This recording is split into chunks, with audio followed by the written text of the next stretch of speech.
அனைவருக்கும் கணித வணக்கம். இப்போ பார்க்க போகிறது 7ஆம் வகுப்புக்குரிய கணக்கு 3ஆம் பருவம் பயிற்சி 5இல் 3ல் 6வது கணக்கு பார்க்க போகிறோம். தரவுகள் 24, 29, 34, 38, 35 மற்றும் 30இன் இடைநிலை அளவு டேஷ் அப்படின்னு சொல்லி கொடுத்துருக்காங்க. இந்த கணக்கை பொறுத்த வரைக்கும் கொடுக்கப்பட்ட தரவுகளை ஃபஸ்ட்டு நம்ம என்ன பண்ண போகிறோம், இடைநிலை அளவு கண்டுபிடிக்கணும்னா ஒன்று ஏர்வரிசையில் எழுதணும், இல்லை இறங்குவரிசையில் எழுதிக்கணும். அப்புறம் இடையில் உள்ள நம்பரை கண்டுபிடிக்க போகிறோம். இப்போ பார்த்தீங்கன்னா கொடுக்கப்பட்ட தரவுகளை முதல்ல நான் ஏர்வரிசையில் எழுதுகிறேன்.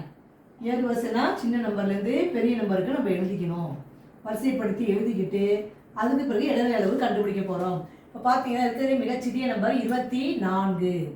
அடுத்து பார்த்தீங்கன்னா 29. அடுத்து என்ன இருக்குது பார்த்தீங்கன்னா 30. அதுக்கு அடுத்து 34, 35, 38. இப்போ எத்தனை எண்ணிக்கை இருக்குன்னு பாருங்கள். 3, 6 எண்ணிக்கை இருக்குது. இப்போ இடைநிலை இரட்டைப்படை நம்பரில் இந்த மாதிரி தரவுகள் வரும் பொழுது இடைநிலை அளவுனா என்ன செய்யணும், நடுவில் இருக்கிற 2 நம்பர் இருக்குது. இப்போ பார்த்தீங்கன்னா 1, 2, 3, 1, 2, 3. அப்போ இது ரெண்டும் தான் இடையில இருக்கிற நம்பரு. அப்போ 2 நம்பர்கள் இருக்கும் பொழுது இடைநிலை அளவு நம்ம எப்படி கண்டுபிடிப்போம் அப்படின்னு பார்த்தோம்னா இதுக்கு சராசரி கண்டுபிடிக்கணும். சராசரி கண்டுபிடிக்கும் பொழுது பார்த்தீங்கன்னா என்ன செய்யணும், 2 நம்பரையும் கூட்டி 2ஆல் வகுக்க வேண்டும்.